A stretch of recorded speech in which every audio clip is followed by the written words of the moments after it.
የኢትዮጵያ የግብርና ዘርፍ በተለያዩ ነገሮች ተጽዕኖ ይደርስበታል።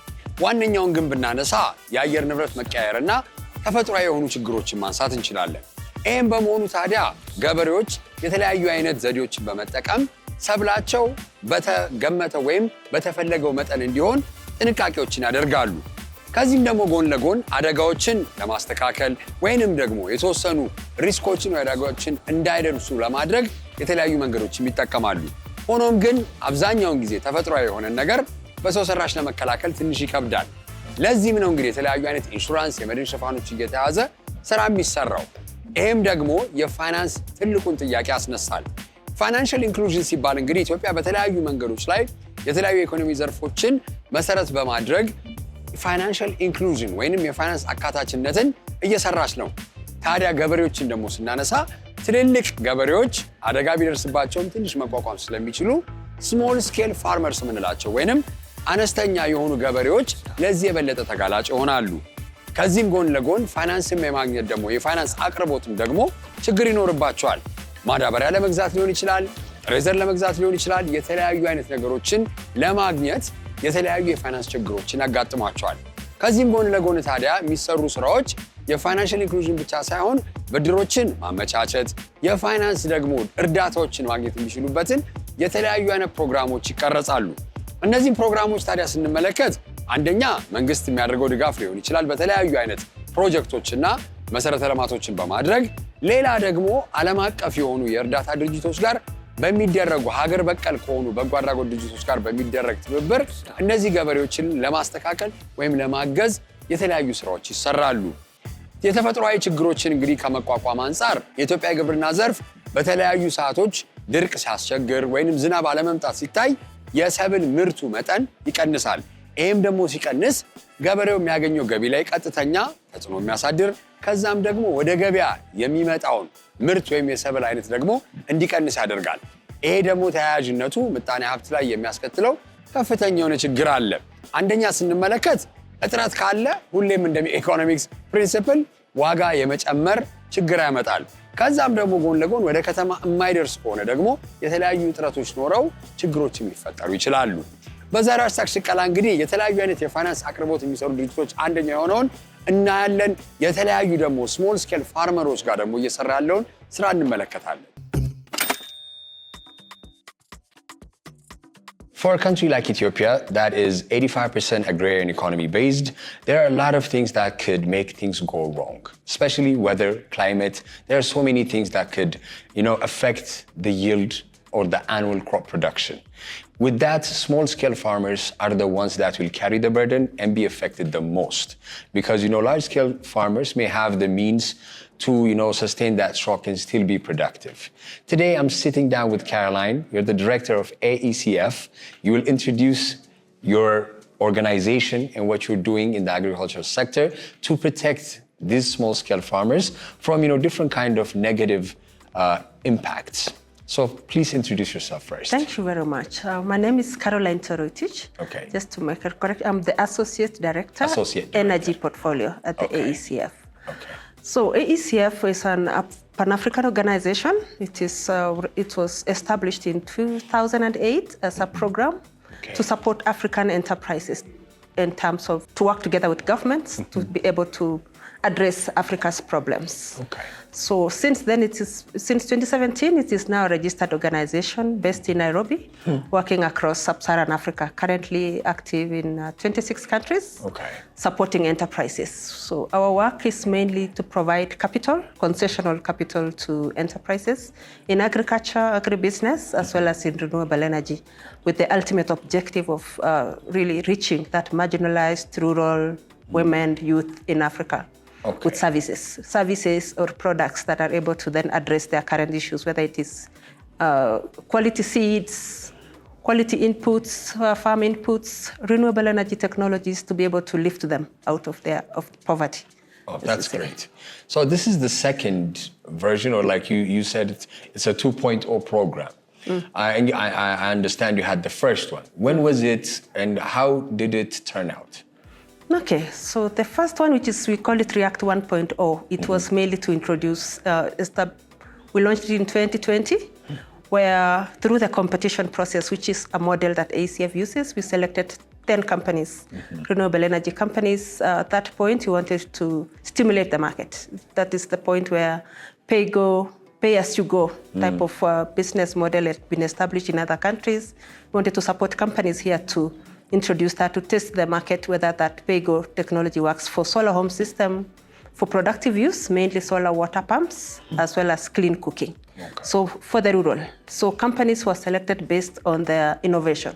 Innovation, whether since that the main challenges that we understand that are in the rural area would be low affordability by households, low awareness. So the selection was based on which company is better placed to reach those marginalized communities, either by taking more risk in terms of extending their payments, working with MFIs, bringing in technologies that are suitable for those areas. So we've been working with those companies since then, and out of the 10 companies, they were able to reach more than 59,000 households. Oh. They also created employment. People who are doing the supply, people who are doing sales, people who are doing technical work.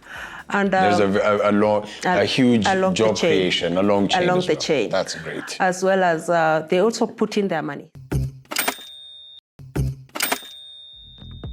So ACF works through a matching fund model where if you put $1, we were putting $2, the company was putting $1. Oh. So that then they also show their skin in the game, not just working with grants. Okay. And we supported them to grow as well. We want them to grow beyond the grant to be able to access that debt or equity. So that is what we do. That's a great concept because, you know, when it comes to aid and grants, it's like a disease, I believe. You know, once you're like so comfortable just getting grants and aid, you'll be comfortable enough not to innovate, not to push your limits, so that to be more productive, which is like something that you're always going to be dependent on the grant and the donor. Yes. Which is, I like the idea of a 2-to-1 ratio, where you're going to be putting the 2x of the whatever amount that they're putting. And now we've even gone further with the 2.0. So the 2.0 is going further even in terms of technology. Okay. Initially, we were working with solar home system, even lanterns in some cases, to just introduce the technology. But now we know that for you to really make change at the household needs to generate income. So in 2.0, we are going to productive use, more on productive use technologies. We want to support households, agribusinesses in the rural areas that are able to create employment and also to create value for the farmers, so that they are drying their produce, reduce post-harvest losses. So technologies like cooling, drying, milling, for cooperatives as well, for micro entrepreneurs in the rural area. So it is going another step further. And for the companies, even this time, we want them to bring more. Yeah. In the 1.0, we wanted them to bring 50%, but now we want them to bring, it is one-to-one matching. One-to-one matching, yes. Because they've now built the muscle. We believe that they have the liquidity, they have the strength. Yes. So like I was reading your brochure that you have within your hand, and I saw like the grant goes from a $250,000 to a $400,000 US grant. And then there's a CapEx where you will provide different kind of asset acquisition, you know, access. Yes. What is the ratio of those two windows, if you can explain? So at the moment, because the CapEx one is a new facility, so we've provided 30%, but then it will be determined by the applicants. So if we see that there is a huge demand for the CapEx, then we'll adjust accordingly. We are flexible. And for the CapEx window, we are providing a subsidy to the end user. Okay. So the subsidy is 40%, and that reduces the cost of the products, also to try to push adoption. And then the 60% that will be remaining, then they will pay on a pay as you use. Yeah, it's like more of a lease financing model where you can be paying as an increment. The 60%, because then we'll have already paid the 40%. That's great. Yes. So doing all of this, you know, you've been operating for like the past 5 years. I will get back to COVID because you told me you started at 2020. First, how was COVID? Yes, COVID caused a disruption, of course, in terms of even within the country and outside in terms of supply chain. I get it. And so for us as a program, we were very flexible, so that we increased the program duration. We also provided additional, usually we have a limit of 30%. Yeah. So to cover for the change in the macro environment, then we were able to even provide more flexible milestones. So that then if you reach a certain level, you need money, we don't have to wait for you until you reach what we had agreed. If it is 5,000 cells, even if you reach 2,500, we can still unlock for you for liquidity purposes. So we are very flexible. Flexible on that. Yes. So apart from COVID, I mean, with different regions, with different countries come different challenges. What were the challenges you faced in Ethiopia while you were implementing or executing this program? So we had the big challenge that happened, of course, apart from COVID, was the Forex issue. I can imagine. Where then investors were losing, when we provide the grants, they were losing up to 8% of the Forex. I get it. And so we worked with the stakeholders, with the Development Bank of Ethiopia, with Zaman Bank to find a solution. And also to, as you know, that time, because of the Forex issues, then there was queuing. And so governments prioritized other basic items, fertilizer, medicine, and so renewable energy was not part of the priority. So we worked with we agreed with them, and that once we then provide the grants, then they are able then to provide the full amount for them to bring the products from wherever they bring them from. That's great. I saw another point where you're like, this program aligns with our electrification programs, our resilient economy and the green economy. There are so many, macro policies that are being put in place within the government. Do you have any partnerships with different government institutions that are handling it, be it the Prime Minister office or like even the different kinds of ministers? Yes. So initially we were working closely with the Ministry of Energy and Irrigation that time. Right now we want to strengthen the relationship with the Ministry of Energy, Ministry of Development Bank of Ethiopia, the Ministry of Agriculture, and also with the association, the Renewable Energy Association, to be able to then sit and agree on what solution is needed that is acceptable both for government and also will work for the private sector. So we'll be having a lot of stakeholder engagement to be able to address barriers on both sides. And I hope we will see the fruit of this and there will be a React 3.0, Caroline. We are praying. We are all praying because we still have, the problem is still huge and we still need to mobilize additional resources, even the underserved. The unelectrified population is still huge. I know Ethiopia has a target to electrify, have universal access. We know that there's a place for off-grid, so we'll continue supporting Ethiopia. Thank you so much, Caroline, for your time. መጀመሪያ ራስዎትን ያስተዋውቁ። እኔ ተዘራ ከበደ በቀለ እባላለሁ የፒስ ማይክሮ ፋይናንስ ዋና ስራ አስፈጻሚ ነኝ። እሺ እስቲ ከኤኢሲኤፍ ጋር በምን አይነት አጋርነት ነው ተገናኝታችሁ እየሰራችሁ ያላችሁት? እንግዲህ ከኮቪድ በፊት ከኤኢሲኤፍ ጋራ የክሊን እንደ አፎርደብል ላይቲንግ ሎን ፕሮግራም እንደ ፕሮጀክት ጀመርን። ይሄንን ፕሮጀክት በምንጀምርበት ጊዜ የመጀመሪያው ነው። ፔይ አስ ዩ ጎ ሲስተምን ኢምፕሊመንት አድርገን ፋርመሮች ሶላር ሆም ሲስተም አክሰስ የሚያደርጉበትን መንገድ ይሄንን ፕሮግራም ከነሱ ጋር ጀመር። የመጀመሪያው ፔይ አስ ዩ ጎ ሲስተም ነው። ገበሬዎቻችን ድሮኛ ቁጠባ እናሰባስባለን፣ ብድር እንሰጣቸዋለን። ቤታቸው ደግሞ ብርሃን የለም፣ የሚጠቀሙት በማገዶ ነው ኢነርጂ የሚያገኙት።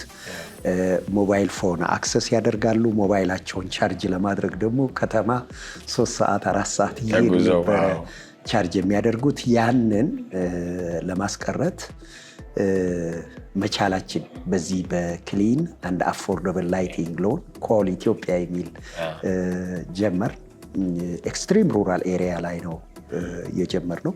ፒስ ማይክሮ ፋይናንስ የሚሰራበት በገጠሩ ክፍለ ኢኮኖሚ ስለሆነ ያኛውም ደግሞ የሚፈልጉትም ደግሞ ድጋፉን የበለጠ የሚፈልጉትም እነሱ ናቸው።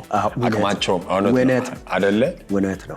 አሁን በዛ አላቆምንም። በነገራችን ላይ ከኤኢሲኤፍ ጋር ይሄንን ፕሮግራም ከጀመርን በኋላ ሶላር ሆም ሲስተምን በተሳካ ሁኔታ ሰስቴናብሊ አሁን ቀጣይነት ባለው መንገድ ቀጥለናል።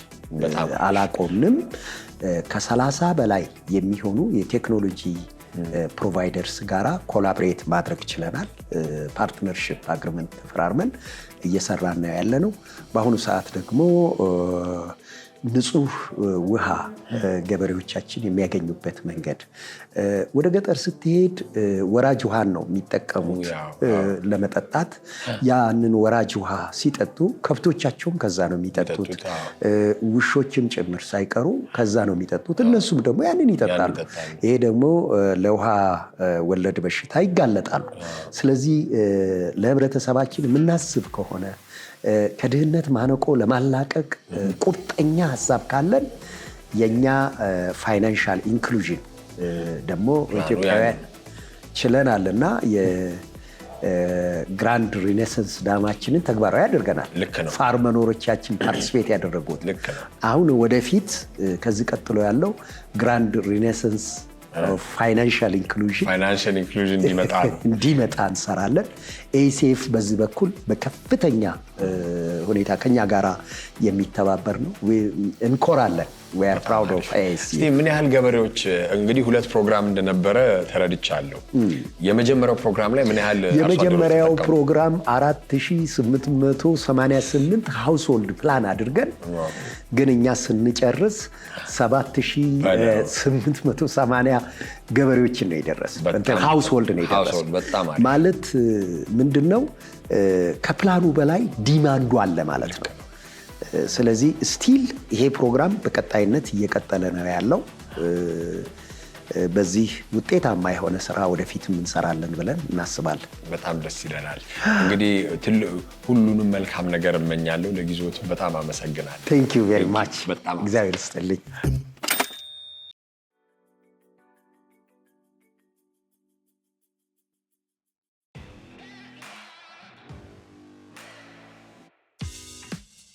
በዛሬው ድክድክ በአገራችን ውስጥ ካሉ አዲስ ወጣት ስራ ፈጣሪዎች የምግብ ቤት ወይም ሬስቶራንት እና ኬተሪንግ ላይ ከሚሰራ አንድ ወጣት ጋር ቆይታ ይኖረኛል ጳውሎስ እንዴት ነህ አሁን ያለነው በጣም ትልቅ ቤት ውስጥ ነው ስለዚህ እንደዚህ እንዳልጀመርክ እርግጠኛ ነኝ በትክክል አይደለ እስቲ እንዴት ነው አጀማመሩ ስምህን መጀመሪያ የሬስቶራንቱን ስም አጀማመሩን ንገረኝ እሺ ቴንኪ በጣም ስሜ ጳውሎስ ይባላል አሁን ከተማ ውስጥ አንድ 5 ሚሊዮን ቦታ ላይ በፋስት ፉድ እና በኬተሪንግ ስራና እንደዚህ ደግሞ በትልቁ በባህል ሬስቶራንት እየሰራን እንገኛለን እንዳልከው አነሳሳችን በጣም አነስተኛ በሆነ መገናኛ አካባቢ በቤቱን ፕላን ባረግ ነው በጀት አይነት ሳይሆን አነስ ባለ መንገድ ትክክል ነበር የተጀመረው ከዛ ቀስ ያለን ራሱ ቢዝነሱን ራሱን እየመገብን ወደዚህ ወደ ትላልቅ ፉድ ኮርቶች ወደ ልደታ አዲስ ደግሞ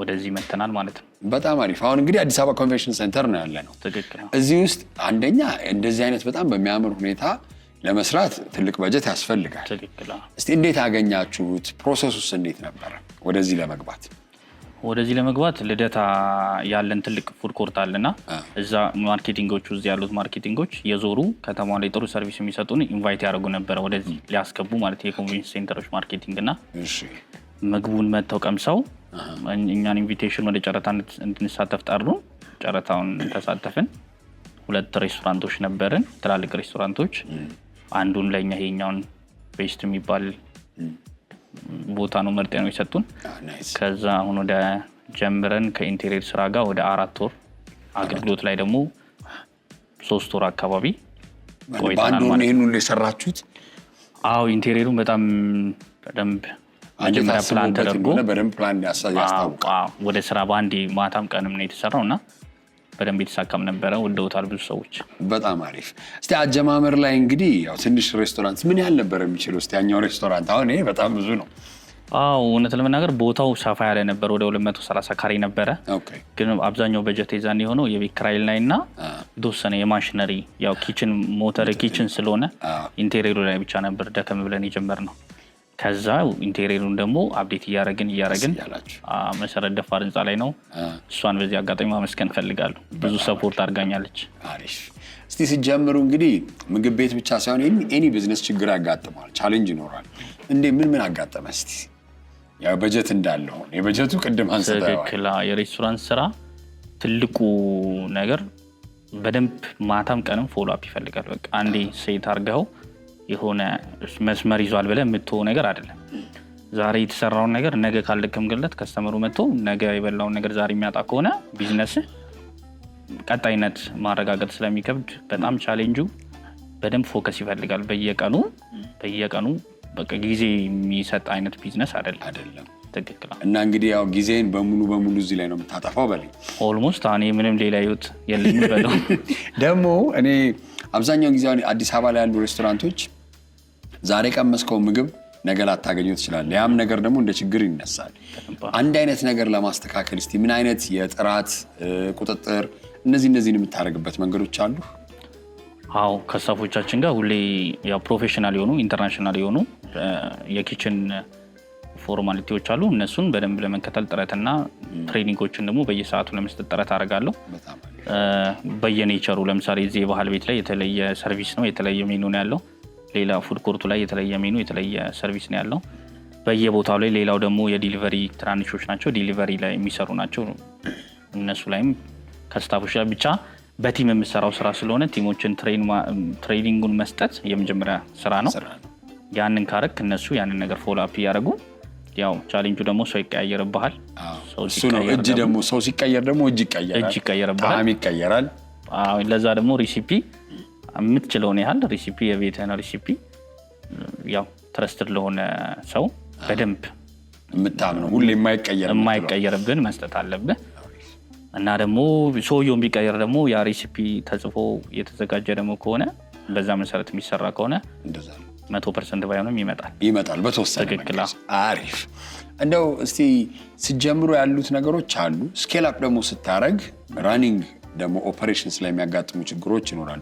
ኦፐሬሽን ላይ ምን አይነት ችግር ያጋጥማል? እስቲ ኦፐሬሽን ላይ የሚያጋጥሙን ፕሮፌሽናል ዕቃ ማግኘት ሊሆን ይችላል። የሰው ትክክል። ብዙ የሰው ፕሮፌሽናል የሆኑ ሰዎችን ማግኘት በደንብ አሁን በሬስቶራንት ስራ አብዛኛው ጊዜ የሚጀምረው በልምድ ነው። ከልምድ እንነሳና ሁላችንም ከዛ ደግሞ የመጣ ስትሄድ ራስን አፕዴት በምታደርግበት መልኩ ፐርፎርማንስ ስለሚለካ ብዙ እንዲሁም የወደፊት ፕላን ምንድነው ትሬኒንግ የሚሰጥ ተቋም በትልቅ ደረጃ ኢንስቲትዩት ማቋቋም ስለሆነ በጣም አሪፍ። በጣም ለምን ትልቁ ሊሚቴሽን ያለው ማንፓወር ላይ ነው። እና ደግሞ ድሮ በጣም እኔ የምግብ ማዘጋጀት ትምህርት ቤቶች በጣም ብዙ ነበሩ። አሁን ይሄን ያህል አያያኔ ወይ ማስታወቂያውን አላየሁም። እንግዲህ ይሆናል ግን እንዴት ነው አሉ? በደንብ ይታያሉ። አሉ ግን እንደ ድሮ እኔም እንዳልከው ትንሽ ቀዝቀዝ ያለ ነገር ያለ ይመስለኛል። ቱሪዝም እና ሆቴል ማኔጅመንት ላይ ድሮ በጣም ብዙ ነበሩ። በደንብ ይደረግ ነበር። የስራ እድሉም ብዙ ነበረ። አሁን ከረንት ላይ ብዙ ነው አክቹዋሊ ከሌላው ነገር ስታየው ከተማው ላይ ለብዙ የወጣቶች በተለይ ስራ ልክ ለመጀመር ለሚያስቡ ሰዎች የመጀመሪያ እድሉ የሚሰጠው ከመስተንግዶ ጀምረህ ከኪችን ረዳት ጀምረህ ያው ሰው በፍሬሽ ገብቶ ሙያ ለምዶ ሬስቶራንቱንም ራሱን የሚጠቅምበት ሙያ ዘርፍ ነው። በጣም አሪፍ። አንተ ፓሽን ነበረ ወይስ እንዴት ጀመርከው? ግን እንደ ፐርሰን ደግሞ እንደ ግለሰብ ሳይሆን በትምህርት ሌላ ከዩኒቨርሲቲ ተመረቄ የመጣሁት በተለያየ በሚራራቅ ፊልድ ነበረ። ከዛ መጥቼ አዲስ አበባ ከተማርኩት ትምህርት አንጻር ስራ የለም ግዴታ ስራ መጀመር ስለነበረብኝ ካልዲስ ኮፊ በመስተንግዶ ነው የጀመርኩት ለ2 ወር ያህል። በጣም አሪፍ። እሺ በጣም በቃ የትኛው ካልዲስ ልበልህ? እዚህ ጉድ ሾው ላይ ያለውና አሁን ራሱ በጣም ነው እንትን የሚለኝ። ይሄ ማለት የኦልሞስት የ9 ዓመት ታሪክ ማለት ነው። ዋው! ከ9 ዓመት በፊት ከዛ ራሴን በደንብ አፕዴት አድርጌ በአጭር ጊዜ በ3-4 ዓመት ነው ወደ ቢዝነሱ የገባሁት። በጣም አሪፍ ጎበዝ። ያንተ ታሪክ ራሱ አሁን ካልዲስ ላይ ከመስተንግዶ አንስታ አሁን ይህን የሚያክል ትልቅ ቦታ ራሱ መገንባትና ለሌሎች ደግሞ ስራ እድል መፍጠር ትልቅ ነገር ነው። በጣም ኮንግራቹሌሽንስ። ቴንክ ዩ። ወደፊት ደግሞ ምን ታስባለህ እስቲ ጳውሎስ? ወደፊት ትልቅ ፕላን ያለኝ ከአጠገቦቼ የሚረዱኝ ፓርትነሮች አሉ። የዚህኛውን ቢዝነስ በጣም ትልቅ ፓርትነር አለኝ። እሱም ኢንጂነር ጸደቀ ይባላል። ከነሱ ጋር በመሆን ትልቅ የከተማ ውስጥ ያው አዲስ አበባ የሚሄድ ይቻላል የቱሪስት ከተማ ለመሆን አይደለ? ቱሪስት ደግሞ ሆቴሉ በጣም አስተዋጽኦ ያደርጋል እና ትልቅ ሆቴል ትልቅ ብራንድ ያለው ሆቴል ለከተማው ማበርከት በጣም አሪፍ እንደሚሳካ እርግጠኛ ነኝ። እሺ አመሰግናለሁ ለቆይታችን። ቴንክ ዩ። የዛሬው ሃሽታግ ሽቀላ ይመስል ነበር። አስተያየትና ምልከታዎቻችሁን በሰማንታ ስምላኩ። በሚቀጥለው ሳምንት እንገናኝ። መልካም